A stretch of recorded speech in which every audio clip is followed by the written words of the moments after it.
Oh, if those walls could talk. That's a familiar phrase that certainly applies to our first destination.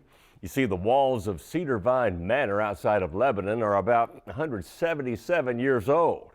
Teresa Bush has taken us there to discover the new life of an old home built back in 1832.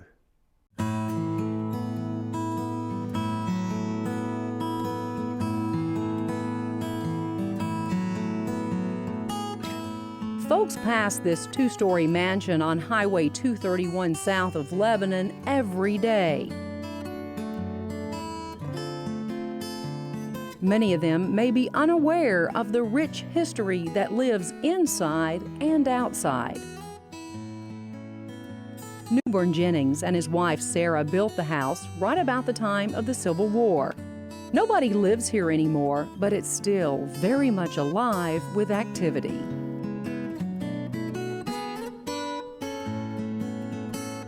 Cedarvine Manor is a premier events facility / bed and breakfast. We just do it all. And this is original to the house? Daniel Gladden has the unique privilege of managing this little bit of everything.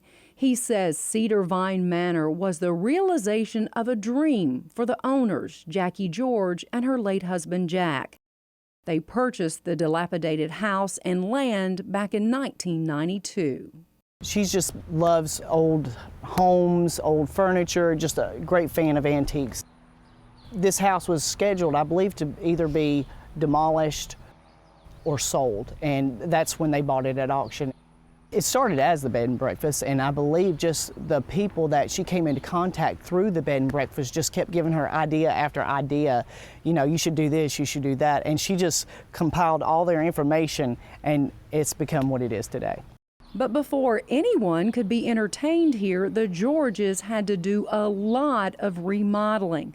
And that's when workers discovered something that'd been hidden for years.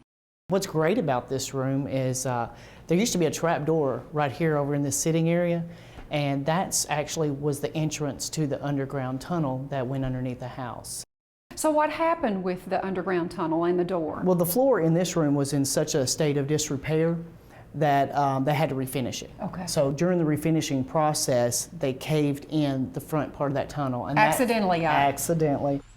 The tunnel extended under Highway 231 and was most likely to be used as the family's escape route in case of an attack. And what about here? This was arguably one of the two entrances to the home. There's a great debate over whether this was the front entrance or the front was the other front. The other front was the front entrance. But I think we settled on, because the mural that's painted in the staircase, and that staircases were usually in the front part of the homes. Right. That was the front of the house. Workers also found this ledger from the early 1900s. Newborn Jennings' son, J.D., he used it when he was the sheriff of Wilson County. Going through it, it was fascinating that people were arrested for public profanity and all kinds of things back in the day. So it's a throwback to old times, definitely. History is everywhere at the Cedarvine Manor, and most every room here has its own story, like the master suite. The bricks to make the fireplace were taken from the demolition of the Father Ryan High School in Nashville. And the house was a convalescent home for Civil War veterans, and for a time it served as a doctor's office. In all, there are 8 guest bedrooms, and each one is identified by a color. And Jackie, she decorated every single one of them.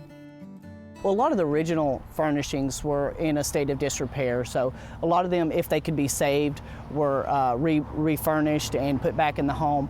But a lot of the antiques came from Jackie's private collection.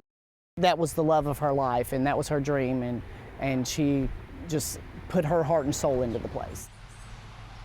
And if you really want to step back in time, you might want to stay inside this cabin, which was built back in 1832.